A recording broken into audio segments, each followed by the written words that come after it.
An area in which most students struggle is the graphical understanding of what n roots of any complex number represent. Many people can digest what values of n and k to substitute, when to stop, and so on. However, when it comes to plotting the exact graph is where the difficulties often begin for students. This is a question from JEE Advanced 2013. So, we have w as root 3 plus 1 by 2 and p is the set of w raised to the power n when we move n from 1 to 3 and so on, because they have given no end bracket here. Then it gives us two further sets from which we have to find their intersection, and finally we will get certain angles whose values we have to take. So let us proceed step by step. First, let us concentrate on w raised to the power n. W is root 3 plus I by 2. It's modulus, because whenever you think about such questions, obviously, because whenever you think about roots of any complex number or roots of unity, you always think in terms of polar form of any complex number, which is z is equal to mod of z into e raised to the power I theta. Here mod of z is 1 and we have cos pi by 6 plus I sin pi by 6. W is simply e raised to the power I pi by 6. Therefore, w raised to the power n will be e raised to the power I n pi by 6, where n starts from 1, 2, 3 and so on. So let us start substituting these values and see what you will get. When n is equal to 1, we will get, okay, this one. When n is equal to 2, e raised to power I 2 pi by 6, which is e raised to power I pi by 3 and so on.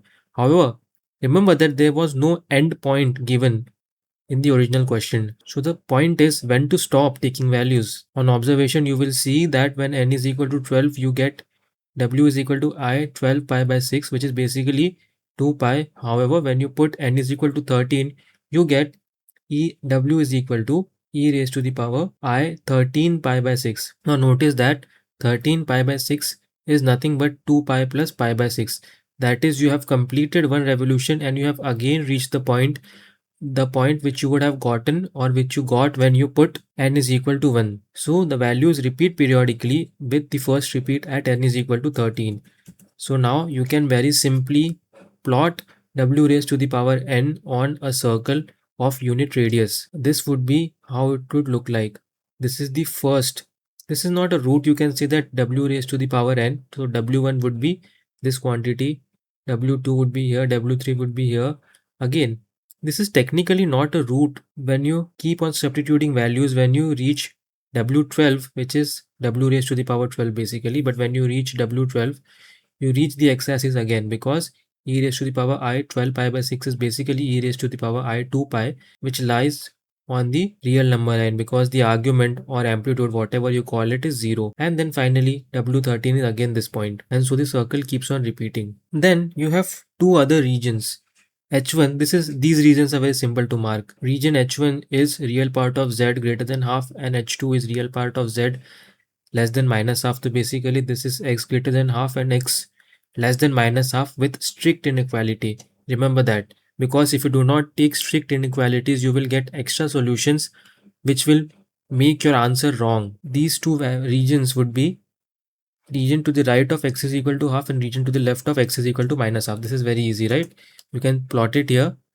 They are asking of these two regions. Now, focus on where these two lines intersect our previous graph. It intersects at W4, W8, W2 and W10. However, it is not said that real part of z is greater than or equal to 0. If it would have said that, then we would be focusing on those points as well, but it does not say that.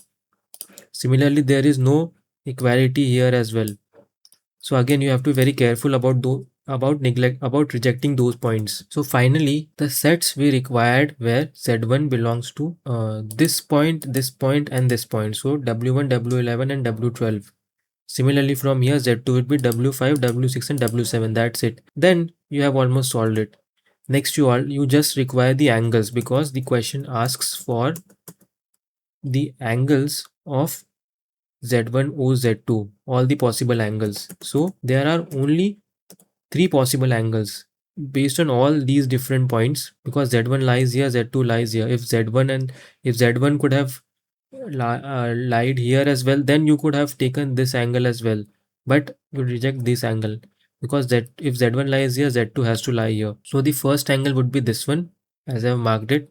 This would be pi by 3 plus pi by 3, which is 2 pi by 3. This would be pi by 3 plus pi by 2, 5 pi by 6, and this would be a total 180 degrees. And I have just shown it here that you can take z1 as other values as well. You could take this as z1 and this as z2, then the angle would be again pi by 2 plus pi by 3, which is 5 pi by 6. So again same answers. So out of all those angles that we could have, only two options match. Okay, so that was the solution to this question. If you like such videos where we apply theory keeping in mind questions JEE has asked or will possibly ask, please subscribe to the channel as well as check out our other videos to understand what kind of questions and what kinds of and how we study theory here, because we do not just study theory for the sake of studying theory. We do that because theory in itself is very interesting, but since you are preparing for JEE Advanced, which is a competitive exam, you have to study theory in a way keeping in mind the questions that are explicitly asked. So we will have a bend towards that as well, and we will explicitly talk about those things, how to apply theory